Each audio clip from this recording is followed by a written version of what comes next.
Hello everyone. Today we are going to discuss Jaspir Puar's concept of homonationalism. It was commonly believed that because the state had historically persecuted queer people, queer communities naturally existed outside structures of power and in opposition to them. Their very existence, their sexuality, seemed to threaten the traditional family. So many assumed that queer people were revolutionary by default. Then came September 11, 2001, and the war on terror. Puar looked at what was happening and asked a deeply uncomfortable question. What if the state no longer sees queer people as a problem? What if instead the state has learned to use queer rights as a weapon to justify war, bombing, and empire? Her answer is a concept called homonationalism. This is short for homonormative nationalism. In the 21st century, Western empires like United States no longer rely on straight traditional values to control people. Instead, the state has changed. It now selectively welcomes certain queer people into the nation. Which queer people? Wealthy, white, educated, patriotic gay men and lesbians who act like good citizens. In exchange for rights like marriage and military service, these queer citizens give their loyalty, their money, and their moral support to the state's wars abroad. To understand homonationalism, we first need two important tools. The first is Foucault's idea of biopolitics, and the second is the critique of American exceptionalism. Foucault studied how power works in modern society. He said that for a long time, kings had what he called sovereign power. Sovereign power was simple. The king could kill you or let you live. It was violent, public, and top down. But around the 18th and 19th centuries, a new kind of power emerged. Foucault called it biopower. Biopower is not about killing, it is about managing life. The modern state started to care about birth rates, death rates, public health, food supply, housing, and reproduction. The state wanted to make the population stronger, healthier, and more productive. So the shift is this: sovereign power was the power to take life or let live. Biopower is the power to make live or let die. Now, Puar updates Foucault for our time. She shows that the line between those who are made to live and those who are let to die is now drawn using sexuality. In the past, all queer bodies were seen as sick, dangerous, and worthy of death. But today, wealthy white queer bodies have moved to the make live side. They are seen as productive, healthy, and civilized. Meanwhile, racialized bodies, especially Muslim and immigrant bodies, are pushed to the let die side. They are seen as backward, dangerous, and expendable. The second tool is American exceptionalism.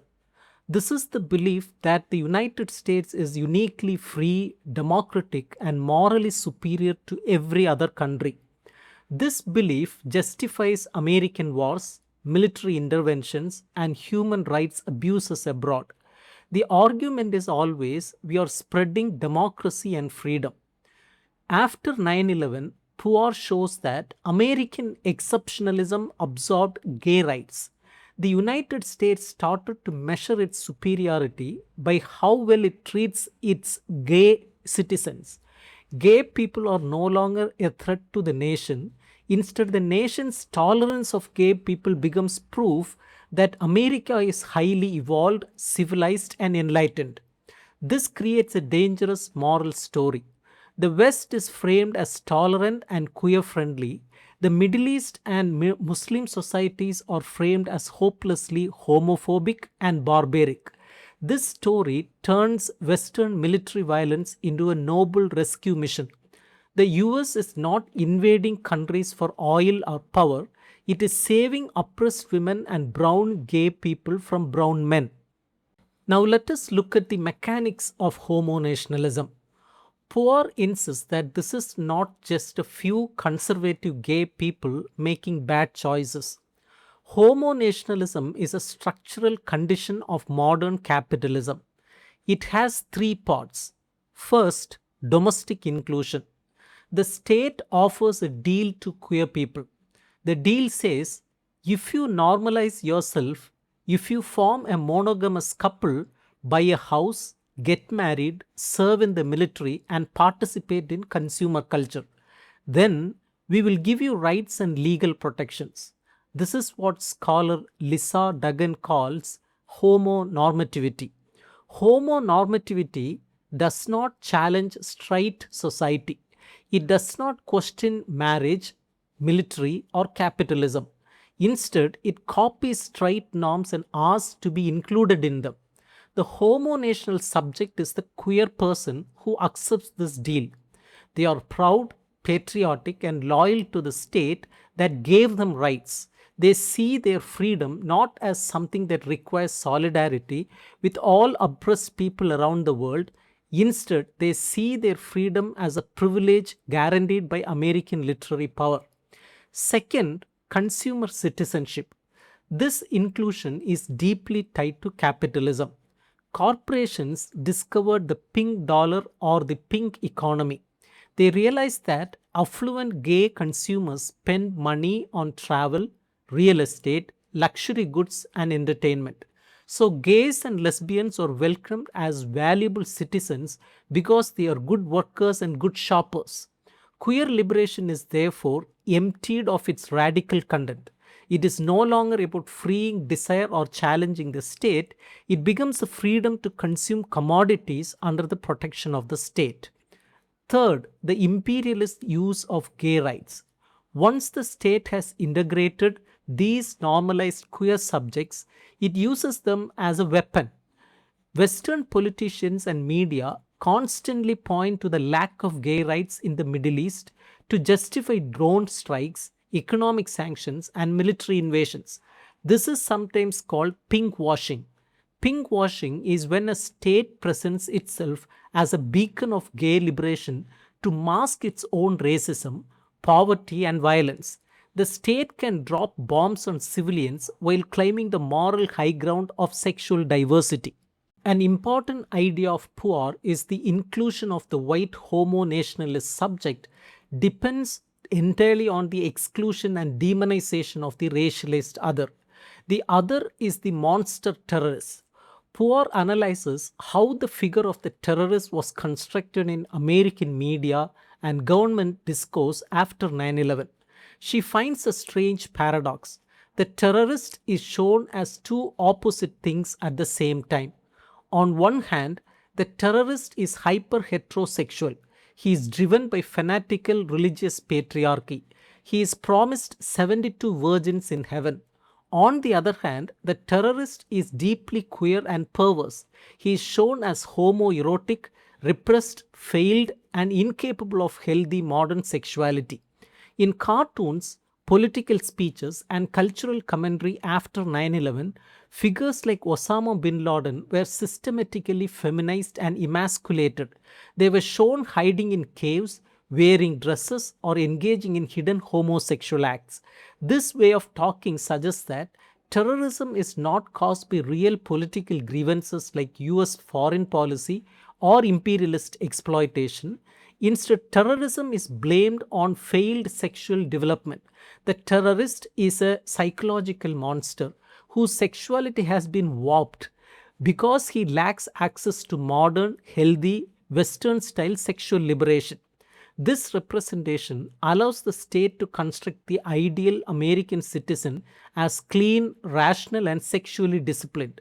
Meanwhile, the entire Muslim or Arab population is cast as sexually deviant. Puar shows that this relies on very old colonial and Orientalist ideas. European empires always justified colonizing Asia and Africa by saying that native people had unregulated, perverse sexual habits and needed the civilizing hand of the white master. Homonationalism brings back this colonial logic, but with a new twist. Now, the native is colonized because he is not tolerant enough of sexual diversity. Nowhere are Puar's arguments more clearly and horribly proven than in her analysis of the Abu Ghraib prison torture scandal. In 2004, the world saw photographs of American soldiers torturing Iraqi prisoners. To understand Abu Ghraib, Puar uses philosopher Agamben's concept of the state of exception. A state of exception is when the government suspends its own laws in the name of national security. Prisons like Abu Ghraib and Guantanamo Bay are physical spaces of exception. Inside these walls, prisoners have no legal rights. They are reduced to what Agamben calls bare life. They are bodies that can be tortured, humiliated, and killed without legal consequences. When the photos were released, the world was shocked. Iraqi prisoners were stripped naked, forced to form human pyramids, forced to pretend to have oral sex with each other, led on leashes by female soldiers, and smeared with fake menstrual blood. Mainstream American commentary tried to explain this by blaming a few bad apples or poorly educated soldiers. Puar completely rejects this excuse. She argues that the torture at Abu Ghraib was a systematic use of Western ideas about sexuality. The military interrogators used manuals on Arab psychology. These manuals claimed that Muslim men are uniquely vulnerable to sexual shame and homoerotic humiliation because of their conservative culture. So the American soldiers used sexual liberation as a weapon. They forced prisoners into homoerotic poses to destroy their cultural identity and psychological defenses. Puar forces us to look at the tortures.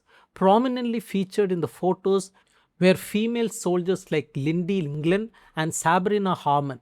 Harmon, it was later revealed, was an openly lesbian soldier. This is the dark climax of homonationalism. The US military had successfully integrated women and sexual minorities into its rank, but this inclusion did not make the military more humane. Instead, these included subjects used their own liberation, their own performance of female dominance, and queer sexual freedom to torture and humiliate racialized non-Western bodies. Abu Ghraib shows us that the inclusion of marginalized people at home directly fuels the violent destruction of racialized people abroad. The traditional way of thinking about identity called intersectionality is no longer to capture how modern power works. Intersectionality was developed by Crenshaw. It argues that we must look at how different axes of identity like race, gender, class, and sexuality intersect within one person to produce unique forms of oppression. Puar respects intersectionality, but she argues it has a limitation. Intersectionality tends to treat race, gender, and sexuality as fixed, stable blocks. It assumes there is a clear, stable subject who possesses these identities. But modern political power does not always operate through fixed categories. It operates through movement, technology, speed, surveillance, and global networks. To capture this fluid reality, Puar turns to philosophers Deleuze and Guattari and their concept of the assemblage. An assemblage is not a fixed structure. It is a swirling, messy, temporary network of different elements that come together to produce a specific effect. An assemblage can include human bodies, legal definitions, computer algorithms, architectural spaces, emotional states, and technological weapons. Think about airport security after 9/11. This is a classic example of a terrorist assemblage. It brings together a physical body, a biometric passport, an airport scanner, a racial profile database, a state of anxiety, and a set of surveillance laws. Your identity in that moment is not a fixed essence. It is an effect produced by how your body connects with the machine, the database, and the God's emotional state. By shifting from intersectionality to assemblage, Puar shows that the terrorist is not a fixed kind of person. It is a category that can be instantly attached to any body that disrupts the smooth flow of global capitalism and imperial surveillance. A brown man with a beard, a traveler carrying a specific book, or a political activist protesting a war can all be temporarily sucked into the terrorist assemblage and stripped of their rights. Puar also emphasizes the role of affect. Affect refers to raw, preconscious physical and emotional energies that pass between bodies such as fear, panic, desire, and disgust. Modern homo nationalist power does not just control through laws, it controls us by manipulating our effects.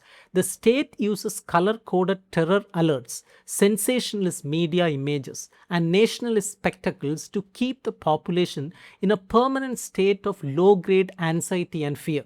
This affective panic causes citizens to instinctively look to the state of protection. They welcome increased surveillance, border walls, and police violence as necessary shields for their personal safety. Jaspir Puar does not offer us a comforting blueprint for resistance. She is a diagnostic theorist who exposes the traps of the current system. She shatters the liberal illusion that political progress is a straight line where more inclusion automatically equals more freedom. Instead, she leaves us with a profound challenge. We must realize that our desires for inclusion, legal equality, and civil rights can be easily co opted by the machinery of empire. If our critique of power focuses only on gaining rights for ourselves within the existing capitalist and imperialist state, we will inevitably become complicit in the violent oppression of others. Puar demands that we abandon the confronting politics of homonormativity and the pursuit of national privilege. She challenges us to build a radical global queer politics that refuses to be folded into the biopolitical empire. We must cultivate a politics that does not seek shelter under the wing of the state's military drones. Instead, we must stand in absolute solidarity with all bodies marked for death, destruction, and exclusion by the global machinery of power. Thank you.